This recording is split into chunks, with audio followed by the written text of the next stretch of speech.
In this question, we're told that Mary travels to work by train every day, and the probability that her train will be late on any day is 0.15. And in part A, we need to complete the probability tree diagram for Thursday and Friday.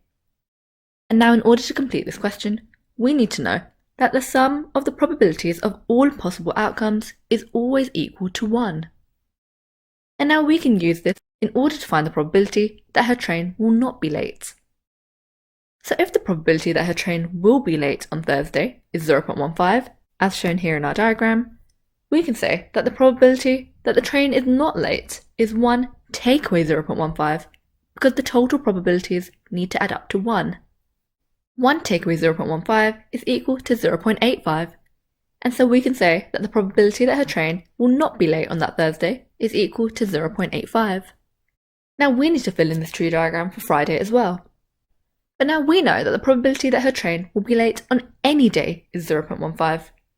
And so this means that the probability that the train will be late on Thursday is the same as the probability that the train will be late on Friday. And so our diagram for Friday will be exactly the same as the diagram for Thursday, because we know that the probability of the train being late is equal to 0.15, and so the probability that the train is not late will be equal to 0.85.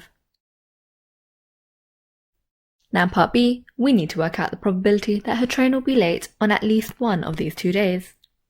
Now that we have our diagram here for reference, we can use this to find the probability that the train will be late on at least one of these 2 days. Now if the train is late on at least one of these 2 days, that means the train is late on either one day or both days. And so there are different possibilities to reach this outcome. The train could be late on Thursday, but not late on Friday. The train could be not late on Thursday, but late on Friday, or the train could be late on both days. And so we need to consider the probabilities for all 3 events in order to find the probability that her train will be late on at least one of these 2 days.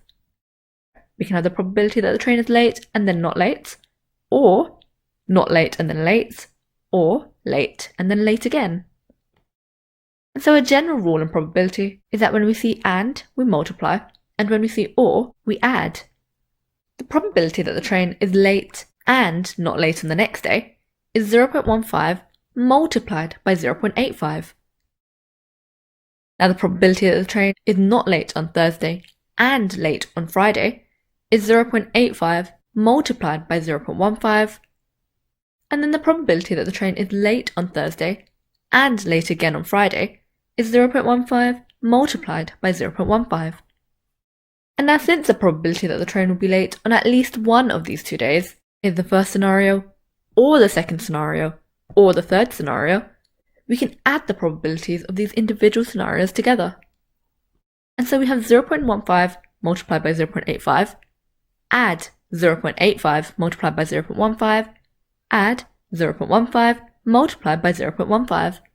And when we put this into our calculator, we'll get 0.1275, add 0.1275, add 0.0225, which will leave us with a final answer of 0.2275. And so we can say that the probability that her train will be late on at least one of these 2 days is equal to 0.2275. Now this question is worth 5 marks. We get the first mark in part A for doing 1 take away 0.15 is equal to 0.85. And we get the second mark in part A for having a fully correct tree diagram.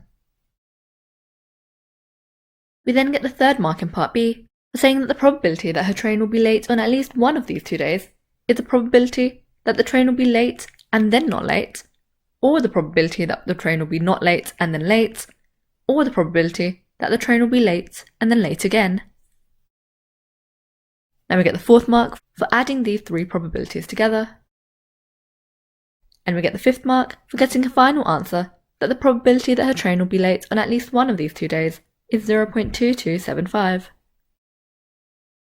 And so we've now achieved the full 5 marks needed in this question.